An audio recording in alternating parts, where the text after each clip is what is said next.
Welcome back to Dallas Cowboys Breakdown. Cowboys got a big early season test at Philadelphia this week. We already talked Philadelphia lost, so Cowboys go win this. They've got a 2-game lead over their rival, but it won't be that easy. Yeah, no, it never is. It's a 2-game lead over the team that's expected to challenge them the most for that NFC East title. And I think the Cowboys I think they are the better team. I think on paper, even without Dez Bryant, I think they're a better team on paper, but that doesn't always mean that they're going to win. It's a different thing to go up to Philly and in road games, period, in the NFC East. That's why it was so big for the Cowboys to hold serve at home against the Giants in the division.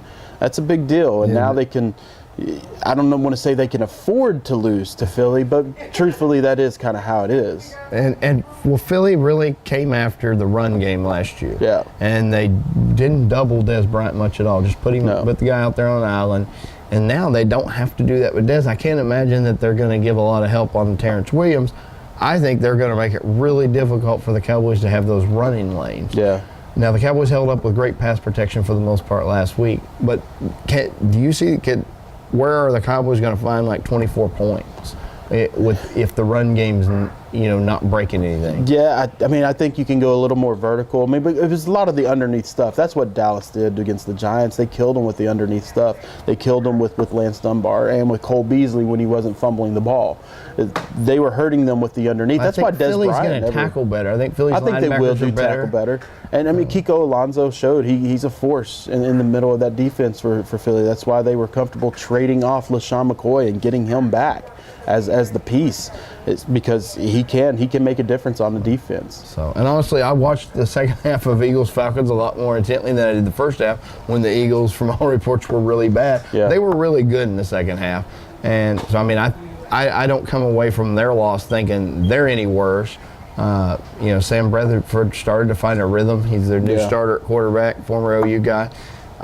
I think this is a game Philly thinks it has to win and will have a lot of focus on. And like Dallas, I think that offense got a lot better whenever they started working in the smaller running back out of the slot and working Darren Sproles into the passing game. That offense started to look a little bit more crisp whenever he became part of it, just like Dallas did kind of with Lance Dunbar. I think Dallas has some guys that can tackle Sproles, though. No, I do. I think Dallas they Dallas match is up tackling well with that part of this. I think Dallas is tackling extremely well. I thought the defense was fantastic, even in coverage, regardless of what you're getting in the passing game. Brandon Carr, honestly, if you go back and look on tape, he might have had his best regular season game as a Cowboy in a couple of years. So, and Tyler Patman did a really nice job in coverage too. So you had guys kind of stepping up. That Dallas defense was markedly better than what it had been last year. And last year it was kind of that no-name defense. They're just kind of getting by. They had some fresh bodies out there. This year, that defense made a difference. That defense made an impact. So I'm like you. I think the Cowboys may have a slightly better team for the year, but I'm going to go Philly holds on and wins 24-20. Yeah, I think it's just in this grand scheme of things, the way the NFL works, there just seems to be some kind of line that everybody falls back to. I think Philly does end up winning it in a close game, maybe score late, and maybe it's time for Romo to make a mistake so people can get back on ragging on him. I don't know. He's been playing too well. Yeah, really has. When we check back next week, we'll see what happened. Do the Cowboys really get a 2-game lead, or is it back to being a dogfight?